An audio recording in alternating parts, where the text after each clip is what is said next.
Muy buenas chicos, bienvenidos a F-Total. El Gran Premio de los Estados Unidos es ya historia y será recordado como un punto de inflexión en esta temporada 2025, ya que nos deja el campeonato de pilotos y el subcampeonato de constructores al rojo vivo, tras una carrera que ha tenido grandes batallas, accidentes, polémica y a la que solo le ha faltado algo más de variedad estratégica para agitar la coctelera, donde Verstappen vuelve a aprovechar la oportunidad cual killer que se abrió en el día de ayer con una contundente pole. Es un francotirador, simplemente apunta y dispara al objetivo. Salida excepcional para proteger el liderato y desde ahí contó con una inestimable ayuda para hacer su carrera plácida, sin nadie delante y nadie detrás, gestionando el RB21 hasta la línea de meta, cuidando la mecánica, las gomas, sin ningún problema. La carrera y fin de semana soñado para el holandés en este punto preciso del campeonato. Quinta victoria de esta campaña 2025, cuarto gran premio consecutivo que supera a los McLaren, confirmando una tendencia explosiva. No solo por lo propio, 10 de 10, impecable, mejor, es complicado, sino también por lo ajeno. Todo le sonrió y cada día, no sé por qué, se me hace su cara más similar a la de Raikkonen. Lo imposible ya es posible y el cazador se relame. Su Noda hoy estuvo decente, nueva salida, antológica, donde ascendió hasta 4 posiciones, está cogiendo el gustillo. El japonés a esa primera curva se aprovechó de la eliminación de rivales para ascender al séptimo lugar, que logran mantener efectivamente hasta cruzar la línea de meta sumando puntitos, a pesar de tener algunos momentums desafiantes a los que se tuvo que enfrentar, como el ataque de Berman, que agresivamente se quitó de encima. A McLaren se le encienden con cada vez más intensidad las luces de alarma. Los de Woking completan un nuevo fin de semana gris, colapsando en el peor momento posible, cuando todo se define, cuando un rival externo te presenta presión.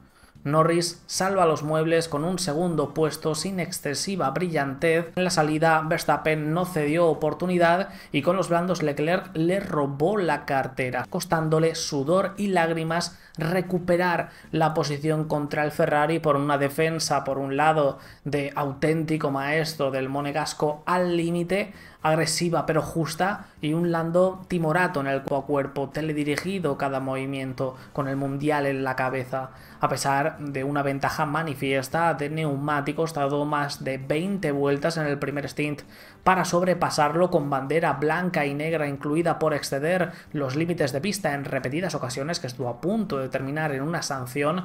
Posteriormente McLaren también puso su nota negativa con una mala parada del inglés, y por la diferencia estratégica tenía que volver a superar a Charles, con el que esta noche tendrá pesadillas nuevamente, con ventaja de gomas. Blando versus medio más viejo del de rojo necesitó más de 10 vueltas, aunque finalmente abrió la defensa de Charles y se lleva esa bandeja de plata excesivamente sufrida. Obviamente bajo esa tesitura Max ni lo pudo oler. De Piastri hay poco que decir, totalmente fuera, sin ritmo para pasar a nadie más de la salida a Russell, desfalleciendo rápidamente en los stints a más de 20 segundos de su compañero, que estuvo retenido gran parte de la carrera en tráfico. Lo peor no es la posición en sí, los puntos que deja escapar, los 3 grandes premios consecutivos, incluso donde se ha mostrado más dubitativo, sino la falta de respuestas, de reacción, y en el momento en el que está llegando todo de máxima presión dentro de su carrera deportiva, a la que obviamente no está acostumbrado, a la que se está enfrentando por primera vez. Deben reaccionar en conjunto y dejarse de tonterías, de historias extrañas, porque esto ya no va tanto de Piastri o Norris. Esto va de McLaren o Verstappen, porque el coco viene solo 40 puntos de diferencia, con 5 grandes premios, 2 sprints adicionales en juego. Hoy Ferrari sí que supo jugar con las limitaciones del SF25 para marcarse una prueba casi impecable operativamente, maximizando las opciones de sus pilotos, especialmente con la brillante estrategia colocando a Leclerc los neumáticos blandos en la salida para atacar, algo que pilló a varios con el calzón bajado. Lo hizo con eficacia sobre Norris y consiguió mantener la posición 20 vueltas en una masterclass de defensa. Aquí es donde llegó el pero operativo. Debieron dejar paso a Hamilton cuando Charles estaba desfalleciendo en su llegada al box para su primera parada, tras haber peleado y haberle pasado Lando Norris, provocando que lucharan y perdieran un tiempo valioso. Colocó medios y hasta el final, naturalmente, le iba a hacer un undercut a Norris mientras cuidaba las gomas para la llegada nuevamente del inglés. Trató de retenerlo con otras 10 vueltas magníficas, haciéndose ancho, pero dijo basta, teniéndose que conformar obligatoriamente con el tercer lugar. Le hizo sudar la gota gorda en indefensión técnica y de gomas, así que chapó. Hamilton tuvo una carrera más monótona, ya que con los medios en la primera parte de la prueba superó a Russell en la salida y se mantuvo cerca del grupo formado por Charles y Norris, pero con los blandos cayó, no consiguiéndolos mantener en su ventana operativa, sobrecalentándolos, lo que los achicharró, aunque pudo mantener el cuarto puesto. Tercero y cuarto, teniendo en cuenta cómo ha ido esta campaña y todo lo vivido en las últimas semanas, con tensión interna incluida, esto sienta de maravilla, lo necesitaban realmente. Vamos al garaje plateado, con una Ferrari revitalizada y los McLarens ahí.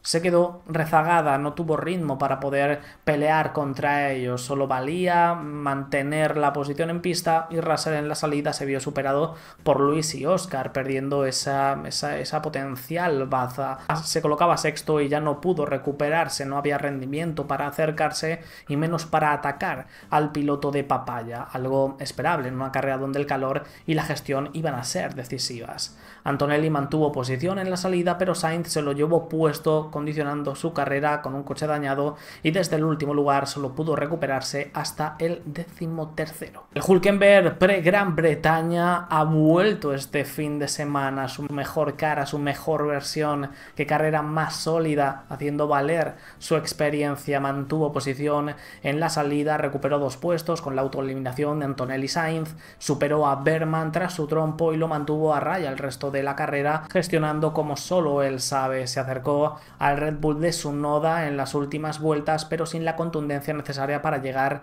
y atacar, pero mostrando su velocidad. Sauber en la vuelta de los circuitos tradicionales vuelve a los puntos y vuelve a mostrar competitividad.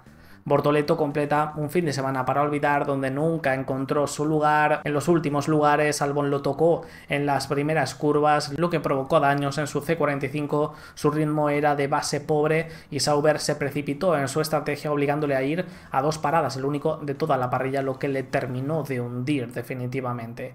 Esperamos que vuelva con fuerza la semana que viene el brasileño. Berman suma, aprovechando su posición de partida con ritmo y descaro, pero frustra saber que podía haber sido incluso mejor. Perdió 2 posiciones en la salida, las recuperó con el accidente que ocurrió delante, presionó a Tsunoda, tenía ritmo para pasarle, pero en un movimiento agresivo del japonés en frenada se sorprendió Oli tocando el exterior de la pista para tratar de evitarlo y trompeó. Por suerte no perdió mucho tiempo, aunque sí la posición con Hülkenberg, dejando tocados unos neumáticos blandos con los que debía terminar la prueba, centrándose ya en sobrevivir, a lo que completó con éxito para certificar esos 2 puntitos. Con experimentos y el nuevo paquete evolutivo, probaron los duros inicialmente, lo cual fue una calamidad, y sin velocidad alguna superó a los Alpine, que eran tortugas, a Sainz tras su abandono, y poquito más. Fin de semana oscuro del francés, y no es el primero, mientras su compañero se luce. Como esperábamos por la configuración elegida, la carrera de hoy, condicionada por el calor y la gestión, iba a ser un suplicio para el Aston Martin AMR25,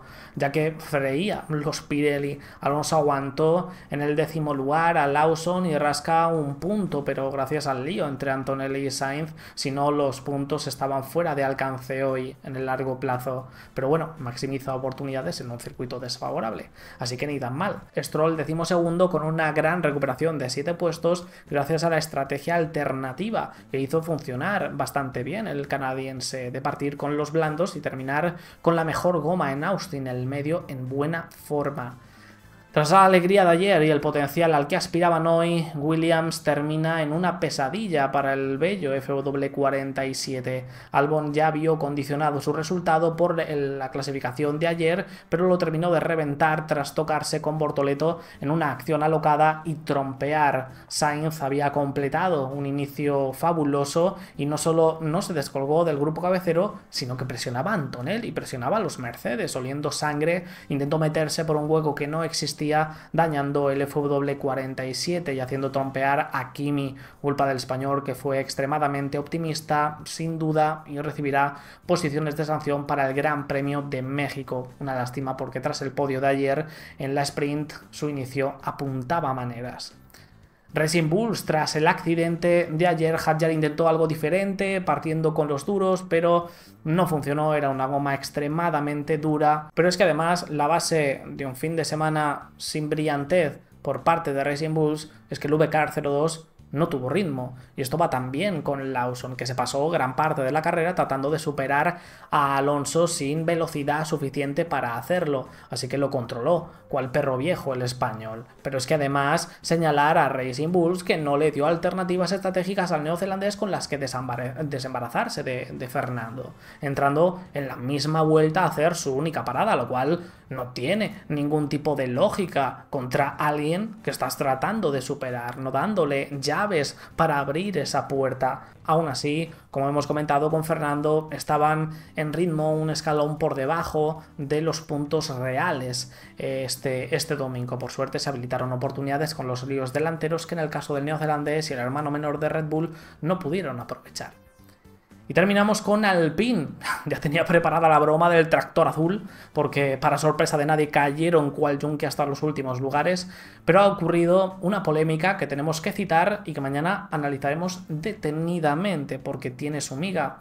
En las últimas vueltas y luchando por no cerrar la parrilla a lo que estaban destinados por las debilidades del A525, Gasly, que venía con gomas más viejas en las lomas sufriendo, cayendo posiciones rápidamente, convergió con Colapinto, que tras alargar su primer stint hasta la extenuación con los medios y con una gran gestión de los blandos en el final de la carrera, le permitió llegar más entero a esas últimas vueltas. Se defendía a su vez de Bortoleto, que con neumáticos blandos más jóvenes aún y con más velocidad en el C45, ya que el A525 era el último coche hoy con contundencia, se disponía a atacarles a ambos y a superarles. A falta de 4 vueltas para el final se encontraron el francés y el argentino con un diferencial bestia de ritmo por parte de Franco. Era alrededor de 1 segundo por vuelta más rápido en ese punto, en ese momento. Es que no hay color, no hay opción de retención. La radio de Alpine sonó y le pidieron al argentino un sinsentido, que mantuviera la posición, que los dos estaban gestionando. Mi pregunta es, ¿el qué gestionas y para qué? ¿Qué puñetero sentido tiene pedir mantener al piloto más lento de los dos que tienes en ese punto de la carrera, además con una diferencia muy bestia, cuando hay otro piloto que viene por detrás atacándoos, presionándoos, ya tratando de mantener la honra del equipo, al menos rascar alguna posición? Lo lógico es dejar pasar a Franco, hacer tapón con Gasly a Bortoleto y que se escape el argentino. Inevitablemente, uno de los dos como mínimo iba a estar en peligro, porque Gasly estaba hundiéndose, estaba en las lonas, y esa decisión de Alpine no solo colocaba a uno en peligro, es que lo hacía con los dos, y ya van varias donde el argentino se ve damnificado por esas órdenes de equipo, creando una tensión interna, cuando no hay necesidad de ello. En Bakú estaban en las últimas posiciones y no pusieron impedimentos para pelear. En Zandvoort ya sabemos todos lo que ocurrió con las órdenes de equipo, que no llegaron en el momento en el que tenían que llegar y no se cumplieron con la efectividad que se tuvieron que cumplir. Aquí en una situación muchísimo más clara que por ejemplo la de Bakú, por la presión que venía por detrás, no es lógico pedir el mantener las posiciones por nada del mundo, no hay razón alguna para hacerlo. Franco ya aprendió de Zandvoort, se acordó de Bakú y es consciente de que en ocasiones tienes que imponerte para que te respeten internamente, que sepan que no vas a estar dispuesto a aceptar cualquier cosa que te manden y punto. Pasó olímpicamente de ello y lo atacó superándolo en la primera curva en una acción brillante mientras Bortoleto daba cuenta de Gasly. Si hubiera acatado, No solamente el francés habría sido presa del brasileño, lo habrían sido los dos, así que decisión individual más que acertada. La orden de Alpine no tenía sentido ni lógico, ni deportivo, ni de coherencia pasada. El argentino mostró personalidad y, a pesar de un fin de semana complicado, vuelve a terminar por delante de su compañero de equipo, aprendiendo y dejando sus pinceladas por el camino. Dejadme en los comentarios qué opináis, suscribíos, dejad vuestro like y nos vemos en el próximo vídeo, chicos. Hasta luego.